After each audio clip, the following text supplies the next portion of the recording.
저희 딸아이가 이번에 중학교 입학을 앞에 두고 많은 그 걱정이 있었습니다. 마음속에 좀 불안함이 있었던 모양입니다. 공부도 그렇고 또 인간관계도 그렇고 여러 가지 면에서 걱정들을 많이 합니다. 아무래도 새로운 환경에 대한 제한된 지식으로 인해서 많은 걱정을 가졌습니다. 좀 아내와 제 입장에서는 좀 의외였습니다. 저희 아이가 좀 성격이 좀 적극적인 면도 있고, 그래서 잘 적응할 줄 알았는데 의외로 많이 좀 걱정하는 모습을 보면서 의외다 이런 생각들을 했었는데, 어느 날 아내가 유진이에게 이렇게 말합니다. 유진아, 너무 걱정하지 말고 하나님께 기도했으면 좋겠다. 엄마 아빠가 사실 밤마다 이렇게 교회 가서 기도를 하는 이유도 우리가 사실은 너를 위해서 해줄 수 있는 일이 많지 않기 때문이다. 그러니까 돈이 많은 것도 아니고 인간적인 빽이 있는 것도 아니고, 그래서 우리가 한계가 있지만, 너를 키우는데 한계가 있지만 하나님은 한계가 없는 분이니, 그래서 하나님께서 너의 참 부모가 되셔서 하나님께 도와달라고 기도한다면 반드시 하나님께서 너와 함께 하시고 너의 산성과 방패가 되어 주실 거다. 이렇게 이제 엄마 입장에서 제가 지금 다 전달은 못하지만 유진이한테 이제 이렇게 이야기를 했나 봅니다. 그랬더니 그 이야기를 듣는 중에 이렇게 눈빛이 이렇게 순간 달라지더랍니다. 이렇게 불안한 눈동자에서 이렇게 초롱초롱한 눈빛으로 바뀌어가면서 이제 했던 말이, 엄마 맞아. 내가 요즘에 하나님을 잊고 있었어. 마음속에 뭔가 이렇게 빛이 들어오는 것 같은 그러한 순간을 맞이했다고 합니다. 내가 왜 하나님을 잊고 있었을까? 모르겠습니다. 그 후에 제가 물어보진 않았습니다. 어떻게 기도를 했고 또 어떤 마음을 가졌는지는 제가 확인하진 않았습니다만은 이제 한 가지 분명한 것은 지금 이제 입학하고 한 달이 지났는데 학교 가는 것을 굉장히 즐거워하고 있다는 것입니다. 학교가 바뀐 것이 아니라 유진이의 마음이 바뀐 것입니다. 오늘 본문의 정황도 이와 비슷합니다. 제자들이 그 마음속에 그 근심과 불안함과 두려움이 가득했습니다. 두려움에 사로잡혀 있는 제자들에게 예수님께서 이런 말씀을 주셨어요. 1절 말씀을 우리 다시 한번 같이 읽겠습니다. 시작. 너희는 마음에 근심하지 말라. 하나님을 믿으니 또 나를 믿으라. 아멘. 오늘 우리에게 주시는 말씀으로 받아들이시길 축복합니다. 마음에 근심하지 마시기를 축복합니다. 마음은 우리 인격의 중심이고 우리 영혼의 좌소입니다. 가장 중요한 기관이죠. 마음의 근심으로 가득하면 사실 삶 자체가 불안합니다. 어두워집니다. 우리가 불안하고 두려워하는 원인 중에 하나는 미래를 알 수 없기 때문에 그렇습니다. 제한된 지식 때문에 그래요. 우리가 어떤 사안에 대해서 완벽한 지식이 있으면 별로 그렇게 두려워하지 않습니다. 이건 이렇게 하면 되고 이건 이렇게 하면 되고 이 시점에 이렇게 하면 돼. 그런데 이 지식이 제한되어 있다 보면 우리가 어디론가 가고는 있는데 이 목적지와 종착지를 제대로 알 수가 없어요. 그러니까 두려움이 몰려오는 겁니다. 지금 이 본문의 정황이 13절부터 12장에도 그렇고 13장에도 그렇고 사실 제자들 입장에서는 예수님께 자신의 인생을 다 건 것 아닙니까? 예수님이 왕이 되시면 로마의 압제에서 해방되고 이제 나라다운 나라가 건설될 거라고 기대를 했었습니다. 그리고 또 예수님이 왕이 되면 자기들도 뭔가 이렇게 좀 권력을 나눠 먹게 하는 좀 떡고물 생각도 분명히 있었겠죠. 자, 그런데 나름대로의 이 기대와 꿈을 가지고 예수님을 따랐는데 예수님께서 언제부턴가 내가 예루살렘에 올라가면 잡힐 거다, 고난을 당할 거다, 내가 죽을 거다, 내가 너희를 떠나간다, 이런 식으로 말씀하세요. 그러니까 도대체 이 말씀이 무슨 의미인지 알 수 없어요. 그러니까 굉장히 혼란스러웠습니다. 근데 그 틈을 타서 근심이 그들의 마음을 장악하고 들어오는 거예요. 혼란스러운 틈을 타서 근심이 그들의 마음을 이렇게 장악해 버리는 거예요. 그래서 지금 이 14장의 배경은 아주 상당한 그 긴장감 속에서 찍어 누르는 압박감 속에 있는 제자들에게 예수님께서 하신 말씀이에요. 마음에 근심하지 말라. 그냥 마음에 근심이 가득한 거를 예수님이 알고 계시거든요. 그러면서 무슨 말씀하셨냐면 하나님을 믿으니 또 나를 믿으라. 우리 한번 따라서 볼까요? 하나님을 믿으니 또 나를 믿으라. 자, 이 말씀은 예수님께서 하나님과 자신을 동등하게 올려놓으시는 그런 말씀입니다. 그리고 여기서 우리가 중요하게 깨달을 수 있는 것 하나가 있는데, 우리가 근심을 떨쳐낼 수 있는 유일한 방법은 바로 믿음이라고 하는 것입니다. 믿음이라고 하는 것은 자기 자신을 넘어서는 겁니다. 우리가 왜 이렇게 걱정이 많습니까? 우리가 왜 이렇게 불안해합니까? 그것은 결국에는 자기 자신을 넘어서지 못하기 때문에 그렇습니다. 내가 창피를 당하면 어떻게 하지? 내가 모욕을 당하면 어떻게 하지? 그래서 모든 것의 중심에 내가 있어요. 내가. 모든 사안을 자기 자신을 앞에 두고 생각하니까 늘 불안과 걱정이 떠나지를 않는 것입니다. 자, 근데 이게 사실 어려운 거죠. 자기 자신을 넘어서야 되는데 어떻게 자기 자신을 넘어설 수 있습니까? 우리 자신을 넘어선다는 것이 이렇게 말처럼 쉬운 것이 아니거든요. 어쩌면 이게 평생 동안 우리의 숙제인지도 모르겠습니다. 우리 자신을 사실 넘어설 수가 없습니다. 그런데 예수님께서 자기 자신을 넘어설 수 있는 귀한 방식을 주셨어요. 그게 바로 믿음입니다. 믿음이라고 하는 것은 나의 열정을 말하는 것이 아닙니다. 믿음이라고 하는 것은 내 안에서 생성된 것이 아닙니다. 내가 쥐어짜내서 나오는 게 그게 믿음이 아니라, 믿음이라고 하는 건 믿음의 대상이신 하나님을 신뢰하는 것입니다. 그래서 내가 하나님께 속해 있기 때문에 내가 신뢰하는 그분이 내 인생을 책임져 주실 것을 맡기는 거예요. 그걸 기대하는 것입니다. 믿음이라고 하는 것은 믿음의 대상이신 하나님을 신뢰하는 것뿐만 아니라 내가 하나님께 속한 자가 되어 있다는 것을 고백하는 것입니다. 나는 전능하신 아버지 하나님, 천지의 창조주를 믿습니다. 우리 아버지가 전능하신 분이고 천지의 창조주이라는 것을 우리가 믿으면서 예배를 시작하지 않습니까? 이러한 신앙의 고백을 따라서 우리가 하나님 앞에 나아가지 않습니까? 사실 이게 엄청난 것이거든요. 그러면 내가 하나님께 소속되어 있다면 내 문제는 누구 거의 것입니까? 여러분, 우리 자녀들의 문제는 부모님의 것이 되죠. 우리 성도들의 기도 제목은 또한 저의 기도 제목이 되기도 합니다. 우리의 문제는 사실은 하나님의 문제가 되기도 하는 것입니다. 우리가 어려움 당하면 하나님께서 그것을 알고 계십니다. 가장 선한 지혜가 뭔지를 하나님께서 알고 계십니다. 그래서 예수님은 제자들이, 지금 근심 걱정으로 가득한 제자들이 자기 자신을 넘어서서 믿음의 대상이신 하나님과 예수 그리스도를 신뢰하기를 원하십니다.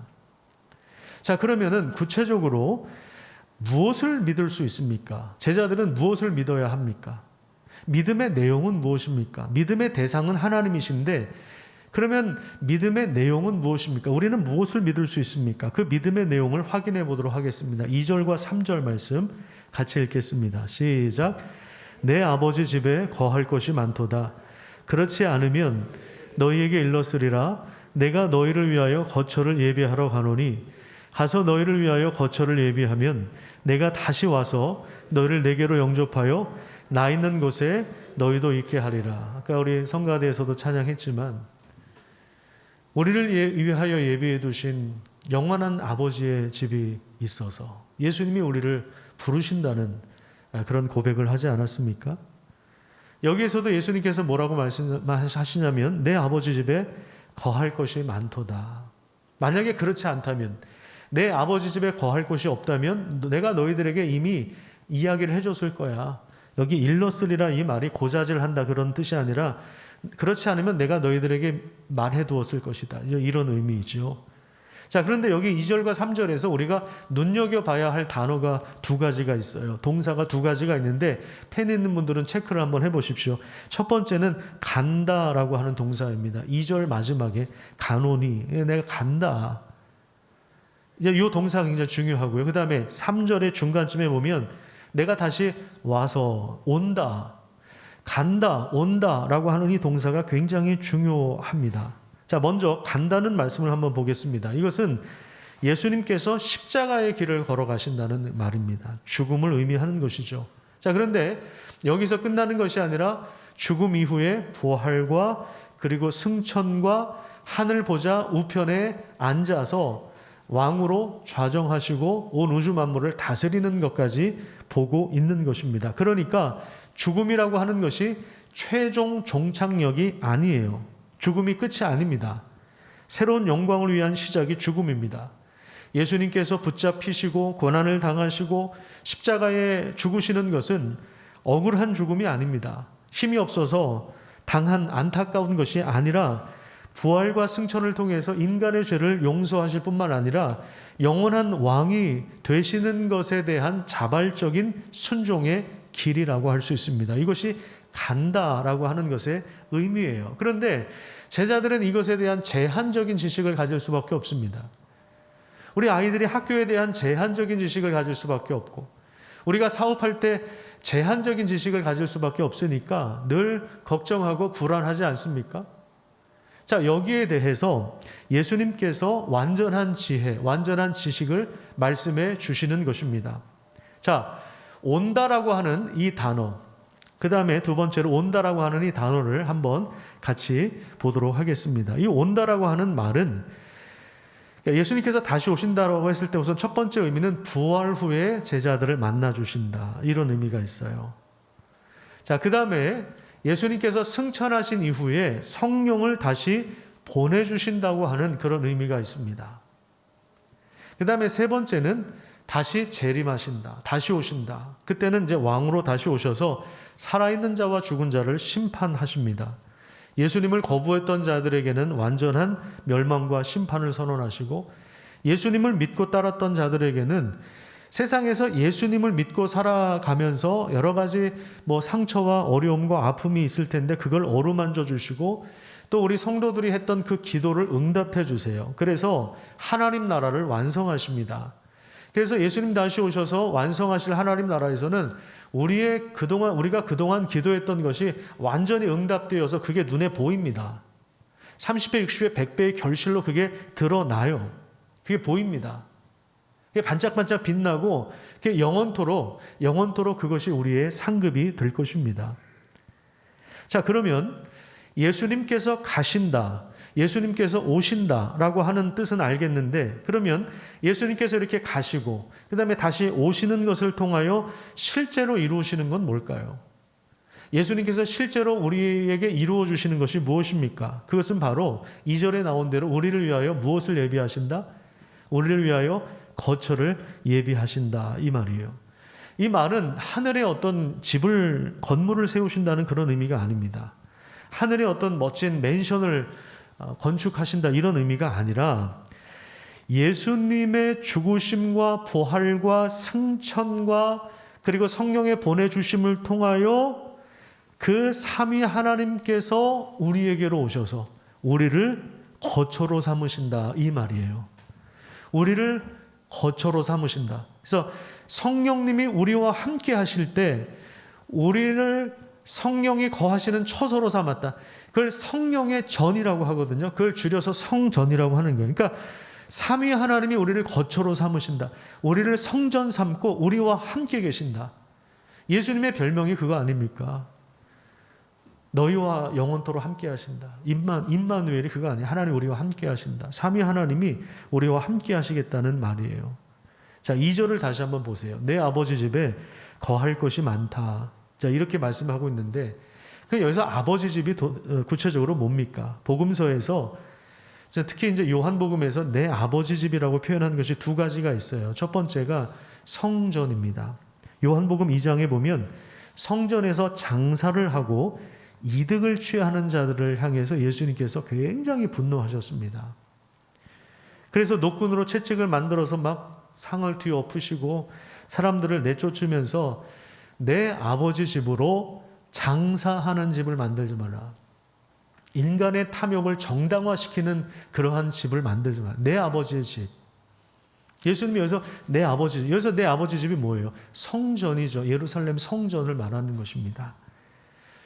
내 집은 만민이 기도하는 집이다. 하나님과의 교제와 하나님의 임재를 경험하는 곳인데 너희들이 여기서 장사해서 이득을 취하려고 하느냐 하면서 예수님께서 굉장히 분노하셨어요. 다 쫓아내시고 뒤집어 엎고 막 그러셨어요. 막 상을 둘러 엎으시고 예수님 가끔 보면 굉장히 과격하실 때가 있어요. 한없이 온유하고 한없이 인자하실 때가 있는데 어쩔 때 보면 굉장히 과격하십니다. 예수님 보면 욕도 굉장히 잘하셔요. 찰지게 이렇게 잘하시는지 모르겠어요. 저도 그런 건 좀 본받아야 되는데 그래 목회가 좀 수월할 텐데. 예. 그리고 이제 두 번째 의미는 뭐냐면 19절에 보면 2장 19절입니다. 이 성전을 헐라 이렇게 말씀하시면서 내가 사흘 만에 일으킨다 이렇게 말씀하십니다. 그러니까 3일 동안 이 성전 예루살렘 성전을 다 헐어라. 그럼 내가 3일 만에 다시 세우겠다. 그러니까 유대인들이 난리가 났죠. 야 이거 40년 동안 건축한 건데 네가 어떻게 3일 만에 다시 건축하냐. 말도 안 된다. 이렇게 나오니까 예수님이 21절에 뭐라고 말씀하시냐면 그러나 예수는 성전된 뭐요? 자기 육체를 가리켜 말씀하시는 것이다. 그러니까 이 요한복음의 정황에서 볼 때 내 아버지의 집이라고 하는 이 표현은 하늘 어딘가에 있는 그 집이 아니라 성전을 말하는 것이고 그래서 성전은 바로 예수님의 몸을 말하는 거예요. 그래서 요한복음 14장 6절에도 보면 여기서 중요한 포인트가 있는데요. 내가 곧 길이요 진리요 생명이다라고 했어요. 내가 곧 이게 굉장히 중요한 포인트. 내가 생명이야. 내가 길이야. 내가 진리야. 예수님이 성전이세요. 하나님을 완전하게 보여주는 성전이세요. 예수님의 몸이 하나님의 그 영광을 완전하게 계시하시는 성전이라고요. 예수님의 그 성전인 육체가 십자가에서 찢겨져서 단번에 자신을 하나님 앞에 제물로 드려서 모든 그 거룩함을 완성하신 그것을 완전하게 이루시는 것입니다. 그게 이제 레위기에서 이런 이야기들이 다 나온 거 아닙니까? 그죠? 우리는 부정한 자였어요. 하지만 죄를 씻고 용서받고 거룩해지고 정결해진 사람입니다. 그래서 이제는 영원한 속죄를 통해서 하나님 앞에 서게 되었어요. 그 영원한 속죄를 이루신 분이 바로 예수님이십니다. 예수님이 성전된 자기 육체를 십자가에 내어놓은 제물로 내어놓으셔서 영원한 제사를 단번에 이루셔서 오늘 우리가 더 이상 동물의 피를 가지고 그 가죽을 벗기고 각을 뜨고 이런 절차를 밟지 않아도 된다는 것입니다. 얼마나 감사합니까? 엘리베이터 타고 다 이렇게 오면 얼마나 감사해요. 그렇지 않았으면 동물들, 말 안 듣는 동물들 끌고 막, 예? 그러면 또 이제 제사장들은 예배당 주변에 목축업을 또 시작하고 또, 예? 그래서 이권을 챙기고 또 그 팔아 넘기려고 하고 또 그러겠죠. 예, 제사장들이, 사두개인들이, 예? 바리새인들이, 종교 기득권자들이 부자가 되는 거죠. 부자가 되는 거예요. 그런데 이제는 그럴 필요가 없어요. 그냥 엘리베이터 딱 타고 오면 찬양으로 하나님께 나아가면 되는 거예요. 하나님의 임재 안에 들어가는. 여러분 레위기서에서는요. 잘못하면 죽어요. 나답과 아비후 보세요. 위임식 한 그날 죽었어요. 그날. 하나님 명하시지 않은 불을 인간이 하나님 앞에 설 수 없거든요. 그 죄로 인해서 하나님 앞에 나아갈 수가 없어요. 근데 예수님께서 그 죄를 용서해 주시고 그래서 우리가 예수님의 공로 때문에 이렇게 하나님 앞에 나아갈 수가 있는 것이죠. 자, 그런데 제자들은 이런 지식들이 완전하지가 않으니까 제한된 지식 때문에 예수님이 자기들을 떠나신다고 하니까 그거 자체가 두려운 거예요. 하지만 예수님께서 제자들을 떠나셔야 구원의 문이 열리고 하나님 나라의 문이 열리고 영원한 생명의 문이 열리는 것입니다. 21절 말씀을 우리 같이 한번 읽겠습니다. 요한복음 14장 21절 말씀 우리 같이 읽도록 하겠습니다. 시작. 나의 계명을 가지고 지키는 자라야 나를 사랑하는 자니 나를 사랑하는 자는 내 아버지께 사랑을 받을 것이요 나도 그를 사랑하여 그에게 나를 나타내리라. 자, 우리가 구원을 받았다는 것이 무엇입니까? 여기 나와 있는 대로 우리가 주님의 말씀을 사랑하고 주님을 사랑하고 즐겁게 주님을 따르는 자가 되었다는 것을 의미합니다. 그래서 누구든지 그리스도 안에 있으면 새로운 피조물이 되는 것입니다. 이전 것은 지나갔으니 보라 새 것이 되었도다. 예수 안에 있으면 우리가 새 것이 된 새로운 피조물, 이건 새로운 창조에 속한 자가 되었다라고 하는 것입니다. 왜요? 삼위 하나님이 우리를 성전 삼고 계시기 때문에 그렇습니다. 이것이 우리 인간에게는 가장 큰 복이라는 사실을 꼭 기억하시기를 축복합니다. 왜 그럴까요? 삼위 하나님이 우리와 함께 하시지 않으면 우리 인간은 마치 폐가와 같아요. 폐가. 여러분 시골에 가면 폐가가 있죠. 사람들이 살지 않는 집에. 어떻습니까? 거기 막 거미줄도 쳐져 있고 먼지가 수북이 쌓여 있고 어때요? 아니 뭐 거기 갈 거 없이 예전에 우리 예배당 허물 때 허계동 다 철거된 모습 보셨잖아요. 그죠? 다 이사 나가고 한 1년인가요? 1년 몇 개월을 다 이사 나가고 그 빈집들 그 주변에 우리가 둘러져서 있었잖아요. 여러분 어떠셨어요? 네? 교회를 나왔어야 알지. 우리 여기 나오신 분들 말고 온라인으로 하시는 분들, 예, 교회 나오셨으면 보셨을 거고 너무너무 무서웠잖아요. 그렇죠? 아우 밤에는 막 귀신 나올 것 같아요. 예? 그 정도로 막 무서웠잖아요. 폐가예요. 폐가. 우리 인생이 그랬다고요. 하나님 없으면 우리는 폐가와 같은 삶을 살아가네요. 그런데 우리 가운데 오셔서 우리 죄를 씻으시고 우리를 새롭게 하시고 왕의 자녀로 만드시고 하나님의 왕국을 건설해 주시는 거예요. 왕궁이 되네.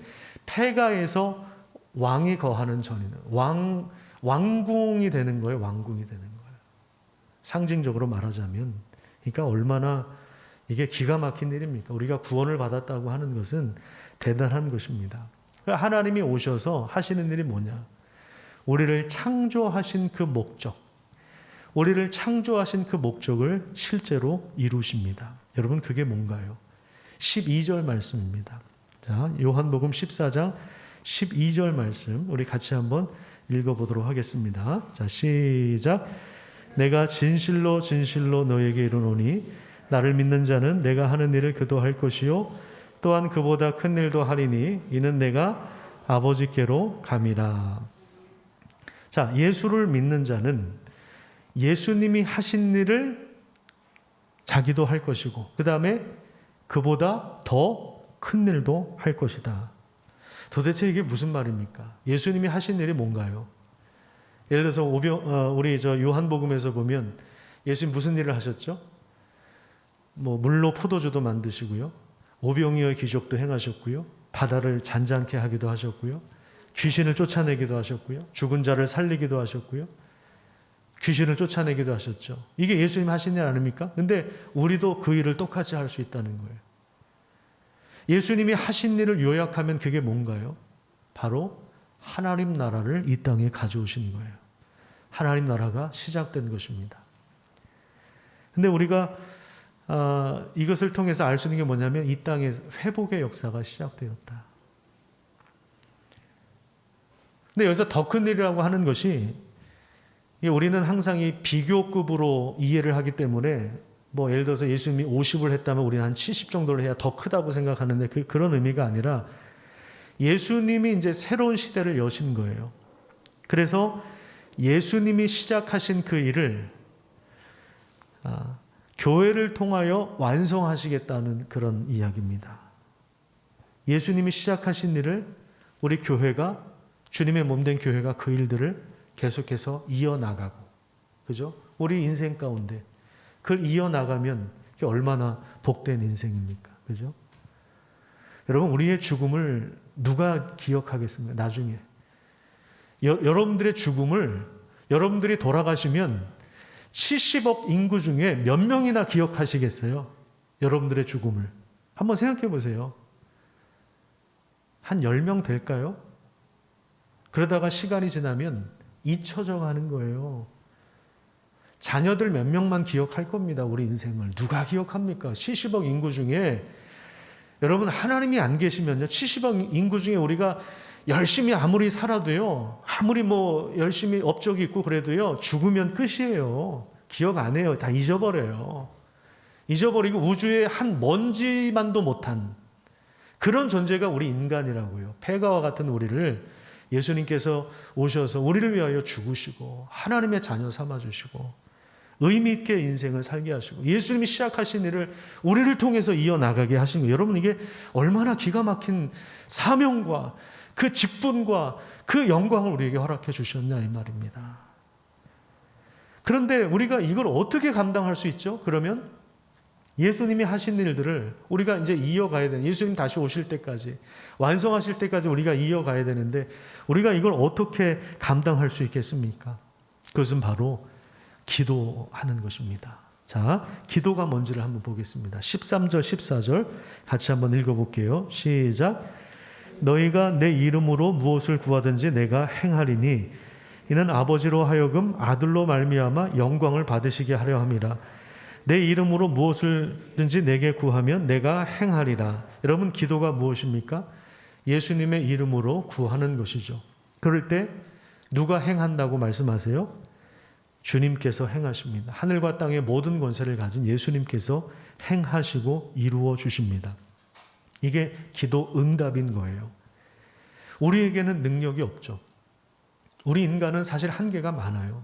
우리가 부모라 하더라도요, 자녀에게 해줄 수 있는 그게 굉장히 제한되어 있습니다. 애들이 크면 클수록 더 그런 것 같아요. 아니, 어린아이들 열이 나는데 부모가 해줄 수 있는 게 없어요. 우리 자매들 보면은 애들 코로나 걸려가지고 막 열이 막 39도 40도 나가지고 전화가 와요. 목사님 기도해 주세요. 근데 할 일이 없어. 부모가 해열제 먹이고 옷 벗겨서 찬물 뭐 이렇게 수건해 주는 그거 외에 할 일이 없어. 할 수도 없고요. 그걸 보면은 우리가 너무 제한적이구나. 우리가 우리 자녀를 사랑하지만 해줄 수 있는 게 너무 제한적이구나. 그게 우리 인생이에요. 우리는 한계가 많은 사람이에요. 한계가 분명한 사람이에요. 그런데 하나님은 전능하신 분이십니다. 예수의 이름으로 기도한 것에 대하여 하나님이 행하시고 이루어 주시고 책임져 주시는 이 귀한 약속을 우리에게 허락해 주신 것입니다. 그래서 여러분, 우리 어쩔 수 없어요. 하나님이 잊어버리면 거기에서부터 걱정과 근심이 우리 마음을 잠식해 들어와요. 그런데 하나님을 기억하면, 약속을 붙잡고 있으면, 하나님을 신뢰하면, 하나님 앞에 엎드리면 우리는 근심을 물리칠 수 있고 하나님이 하시는 일에 참여할 수가 있는 것입니다. 여러분, 우리가 건축을 왜 해야 됩니까? 우리가 건물을 짓는 이유가 무엇입니까? 이 본질적인 질문을 한번 던졌으면 좋겠습니다. 왜 우리 자녀가 중학교에 입학을 해야 됩니까? 왜 우리 자녀가 대학에 들어가야 됩니까? 여러분, 우리가 왜 직장 생활을 하고 왜 우리가 사업을 하죠? 가장 기본적인, 어쩌면 가장 기본적인 질문 아닙니까? 우리가 왜 해야 되나? 교회가 건축을 할 때 제 입장에서, 목사 입장에서 부담감이 있을까요? 없을까요? 없다고 하면 거짓말이고, 저도 수없이 많은 그 동료 목사님들이나 선배 목사님들한테 이야기를 들었던 게 절대로 건축하는 거 아니다. 건축 아무나 하는 거 아니다. 건축하면 병 걸린다. 일찍 죽는다. 그 얘기 저도 수도 없이 많이 들었어요. 이게 얼마나 어려운 일이라는 걸 알아요. 그런데 저는 다시 질문을 좀 던져보고 싶어요. 이게 도대체 왜 하는 건가? 물론 우리 교회는 지금 우리가 하고 싶어서 하는 건 아니죠. 이 지역 사회가 이렇게 재개발이 돼서 어쩔 수 없이 거기 이제 참여하는 건데, 그럼 우리가 건물을 짓는 이유가 뭡니까? 예수님께서 시작하신 일들을 우리가 이어가기 위해서 아니에요? 예수님을 전하고, 사람들이 구원을 얻도록 우리가 도와주고, 같이 예배드릴 수 있게 해주고, 같이 교제하고, 기도하고, 그러려고 건물 짓는 거 아니에요? 그 외에 뭐 또 다른 이유가 있습니까?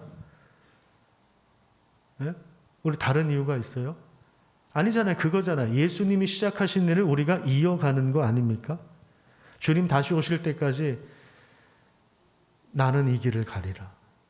주님 다시 오실 때까지 나는 이 길을 가리라. 그래서 건물 짓는 거 아니에요?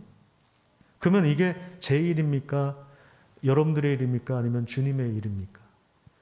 이건 제 일도 아니고 제 사업도 아니고 여러분들의 사업도 아니고 이거는 주님의 일이에요. 하나님의 일이에요. 그러면 우리가 걱정하는 거는 사실 다 하나님이 걱정하셔야 될 거고, 우리가 책임져야 될 일이 생기면 사실 하나님이 책임져 주셔야 되는 거고, 그런 거 아니겠습니까? 그러면 하나님의 일은 무엇으로 감당할 수 있다고 배웠습니까?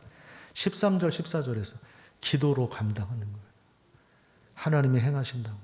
우리는 기도하고 하나님이 행하신다. 그래서 우리가 기도의 자리를 지키는 것은요, 이것이 하나님의 일입니다. 이게 내 사업이 아니고 내가 무슨 뭐 돈을 많이 벌기 위해서 하는 것도 아니고 내 명예를 위해서 하는 것도 아니고 하나님, 이거는 하나님의 일입니다. 그거를 확인하는 절차가 그게 바로 기도입니다. 그게 바로 기도예요. 그걸 인정하는 거예요.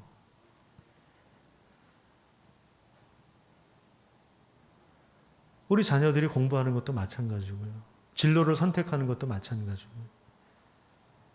우리가 몸을 돌보는 이유도 마찬가지고, 우리가 살림을 하는 것도 마찬가지고, 우리가 사업을 하는 이유도 마찬가지입니다.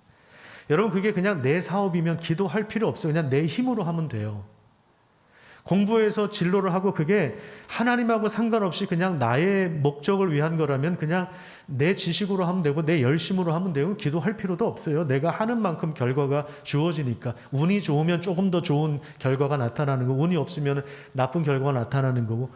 근데 우리는 하나님께 속한 사람이라고요.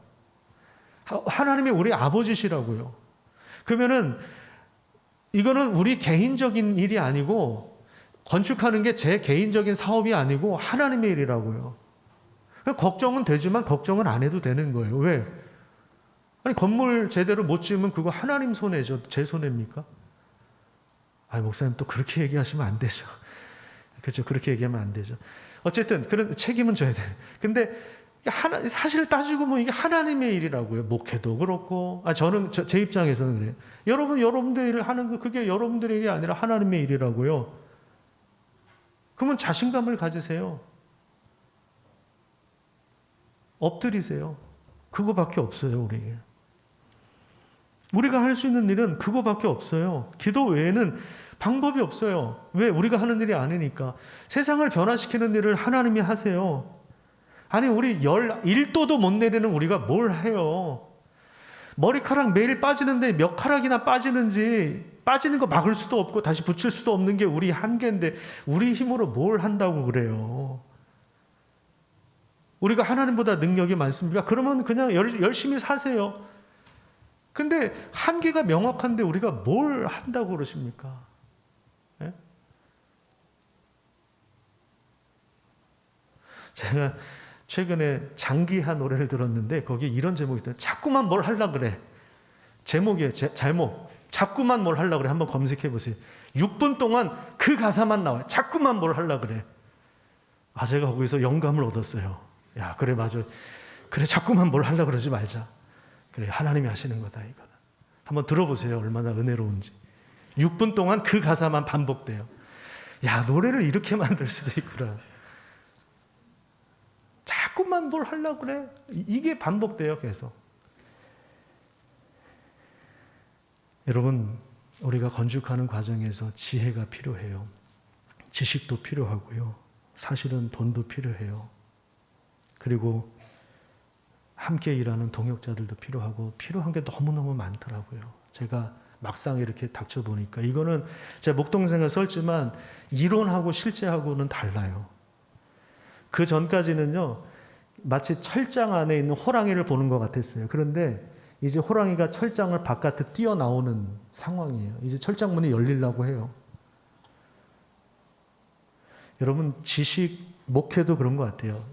옛날에 신학교 때 책으로 배웠던 거하고 실전하고는 또 달라요. 여러분 그러시잖아요. 우리 삶이라는 게 그렇잖아요. 우리 삶을 글로 배울 수는 없잖아요. 우리 자녀 키우는 거 이론하고 실전하고 같습니까? 다르잖아요. 건축도 마찬가지입니다. 감당할 지혜와 능력과 자원과 그 동역자를 위해서 이제는 우리가 엎드려야 할 때입니다. 그래서 저는 좀 즐거운 과정이 되었으면 좋겠어요. 왜 꼭 건축한 목사가 병에 걸려야 됩니까? 저는 즐겁게 했으면 좋겠어요. 우리 성도님들 사업 즐겁게 하시기를 축복합니다. 물론 걱정거리 많죠. 그런데 왜 이거 하나님이 하시는데 참여하는 거니까 얼마나 재밌어요. 그죠? 망해도 그 하나님 망하시는 거고 하나님 책임져 주고 망하는 게 하나님 뜻이라면 그게 그 뜻에 따라야지 뭐 어떻게 하겠어요. 그러니까 편하게 생각하고 우리 건축하는 과정을 즐깁시다.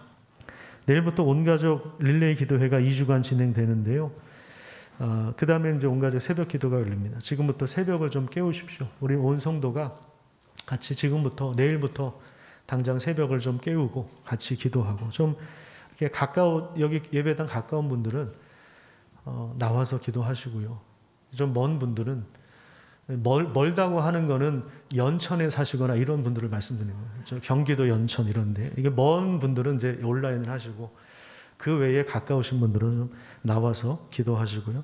우리 어르신들 차량 운행하시는 분들은 제가 아니라 우리가 같이 차량 운행을 해드릴 예정이고요. 그래서 우리 어르신들은 정말 이게 어쩌면 마지막 사명일 수도 있습니다. 그죠? 예. 한 140세까지 사시면 한 번 더 지을 수도 있을지 모르겠는데요. 제가 볼 때는 마지막일 것 같아요.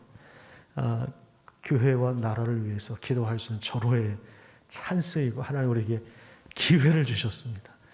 건축할 수 있는 기회, 그 기회를 여러분 붙잡으시기를 축복합니다. 또 온가족 새벽 기도회에는 짝기도가 시작됩니다. 목장별로 하는 것을 적극 추천합니다. 자연스럽게 중보기도팀이 될 겁니다. 목장별로 신청하셔서 한 달에 한 번 이상 꼭 참여하십시오. 이번에부터는 도장도 찍을 겁니다. 인증을 할 거예요. 우리 교회 최연장자가 누군지 아세요?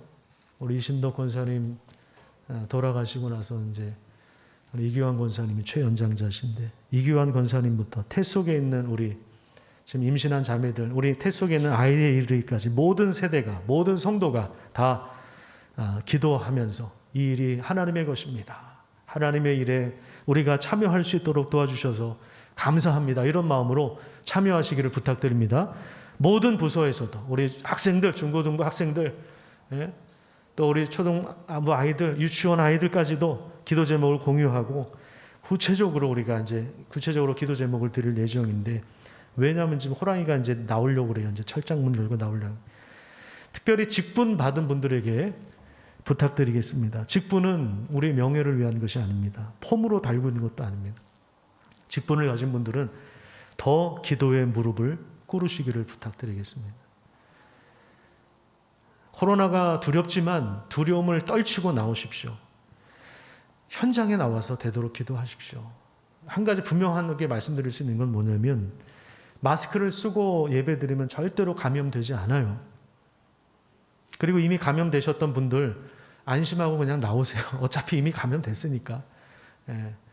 왜 감염 먼저 된지 아세요? 이제는 현장에 나오라고.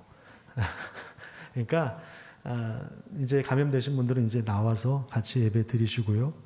그래서 금요일 날은 무조건 여러분 현장에 나와서 기도하시면 좋겠어요. 첫 번째 주는 우리 목자, 두 번째 주는 장로와 권사, 셋째 주는 안수 집사, 여집사, 넷째 주는 교육부서, 교사, 청년부. 여러분 이거 이렇게 정한 거 여러분 자존심 상해하셔야 돼요. 아니 목사님 우리를 뭘로 보고 너 첫째 주만 나오라고 하십니까? 자존심 상할 일이에요 사실은. 하도 안 나오니까 이렇게라도 하자 이렇게 된 거예요. 자존심 좀 상해서 가시기를 축복합니다. 이제는 돌아가면서라도 매주 못 지키면 돌아가면서라도 해야지 어떻게 하겠어요. 직분 받은 분들 이제라도 이제 헌신하세요. 이제라도 좀 헌신하시고 코로나에 대한 두려움이 있으시면 1절 말씀을 붙잡고 기도하십시오. 마음에 근심하지 말라. 하나님을 믿으니 또 마스크를 믿으라. 이렇게 붙잡고 기도. 사실 뭐 밥 먹다가 걸리는 거지. 기도하다가 걸립니까? 마스크 쓰고 있으면 안 그래요. 그러니 마음 놓고 나오세요. 죽고자 하는 자는 살 것이고 살고자 하는 자는 죽을 것입니다. 우리를 성전 삼으시기 위하여 자신의 생명을 내어주신 예수님을 위해서 기도의 자리를 지켰으면 좋겠어요. 30년 전에 예배당을 지을 때 우리 어르신들, 우리 권사님들, 우리 집사님들 하셨던 그 말씀을 기억합니다. 그때는 막 퇴근하고 와서 리어카도 나르고 여자분들도, 여자 성도님들도 막 벽돌 나르고 그러셨다고 제가 이야기를 들었습니다. 이제 우리가 기도의 벽돌을 나를 차례입니다. 기도의 리어카를 끌 차례입니다. 여러분 선택하십시오. 정기적으로 나와서 기도하실 건지 아니면 나중에 건축 현장에서 벽돌을 나르실 건지 선택을 하십시오. 이제는 실전입니다. 이제 내일부터 4월부터 이제 온 교회가 새벽부터 일어나서 씨를 뿌려봅시다. 열매 차차 이고 곡식 거둘 때가 여러분 오고 있습니다. 오고 있어요. 기쁨으로 그때 거둘 것이 많은 하나님의 사람들이 되시기를 간절히 축복합니다.